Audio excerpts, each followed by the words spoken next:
Bonjour à toutes et à tous, je suis Pierre Jelowski, compositeur, membre de la SACEM et de la SACD. Je suis Naïma Zimmerman, écrivant parfois sous le nom de NN Zimmerman. Je suis romancière et scénariste de bande dessinée. Elisa Vibrin, je suis autrice jeunesse, j'ai écrit une dizaine d'ouvrages, depuis l'album jusqu'au roman ado, et puis à peu près autant de textes pour la presse jeunesse.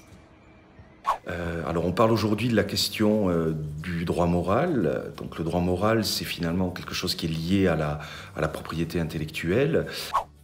Le droit d'auteur se sépare en deux volets, le droit moral et le droit patrimonial.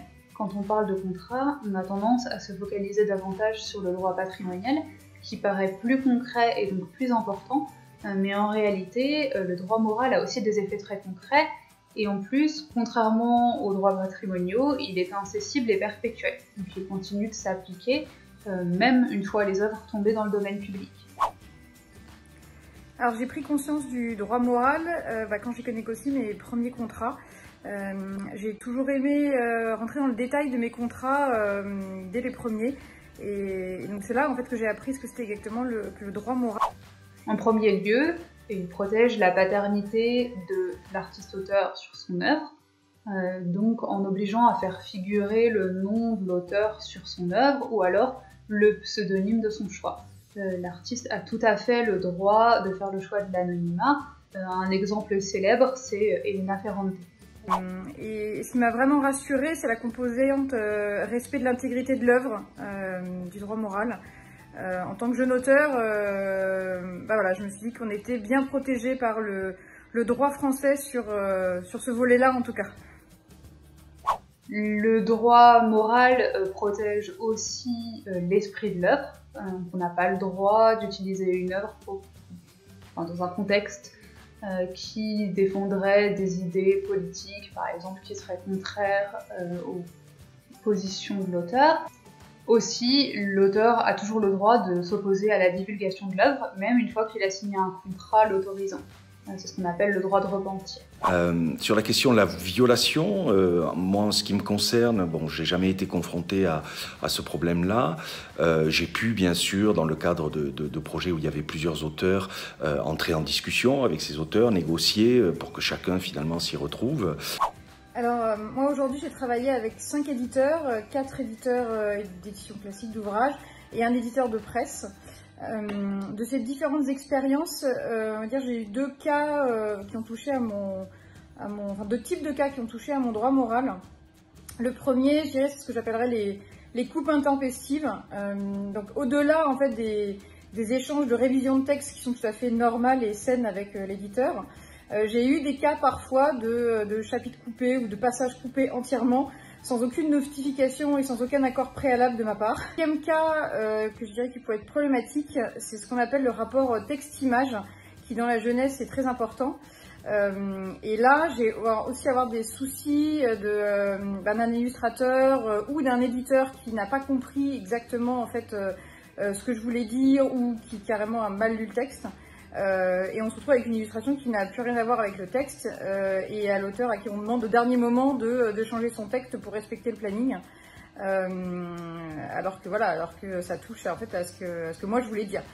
Oui, ça m'est déjà arrivé. Mon premier éditeur notamment n'avait pas respecté le pseudonyme que je lui avais transmis. Je m'en suis aperçue avant la parution du livre en le voyant sur les sites de vente. Donc je l'ai appelé, il a tenté de me faire changer d'avis, mais devant mon refus, il était obligé de céder et donc a fait corriger mon nom. Donc ça s'est arrangé à l'amiable. Ce que je fais maintenant, c'est que je demande systématiquement en fait à voir les crayonnés, parce que pour un illustrateur, c'est normal, c'est beaucoup plus facile de modifier quelque chose sur un crayonné que sur un dessin qui était finalisé. Et on est beaucoup plus en amont aussi en termes de planning pour éventuellement faire des modifications. Et les illustrateurs c'est tout à fait normal, ils n'ont pas de souci en fait à changer un crayonné. Et ça permet de respecter le droit moral de chacun sans mettre en péril le planning de sortie de l'ouvrage, ce qui est embêtant quand on est sur une période clé, par exemple comme Noël, qu'on ne peut pas louper. Donc là, le conseil que je peux vous donner, c'est de demander très en amont les plannings de validation des épreuves ou en amont des épreuves de révision. avec votre éditeur. Et moi j'ai appris du coup au fil du temps, quand j'ai un doute, à bien utiliser PDF et Word, qui sont des outils formidables de comparaison de texte et qui permettent, voilà, quand on a un doute, au-delà des traditionnels suivis de modification, de vérifier, voilà, que l'intégrité justement de notre œuvre a été bien respectée. Et ce qu'on peut dire finalement, c'est que dans ces cas-là, on peut toujours commencer par une démarche à l'amiable, en prenant soi-même contact avec le contrevenant pour voir si on peut trouver un arrangement, mais aussi éventuellement en se faisant épauler par un conseil. Alors je dirais en tant que président du SMC, le syndicat des compositrices et compositeurs de musique contemporaine, nous avons une petite capacité finalement d'aide et de conseil à ce titre-là. Les OGC comme la SACEM ou la SACD ont des services juridiques qui peuvent permettre d'aiguiller en cas de problème. Et puis bien sûr, si les choses ne sont pas résolues, on se retrouve confronté à un étage légal.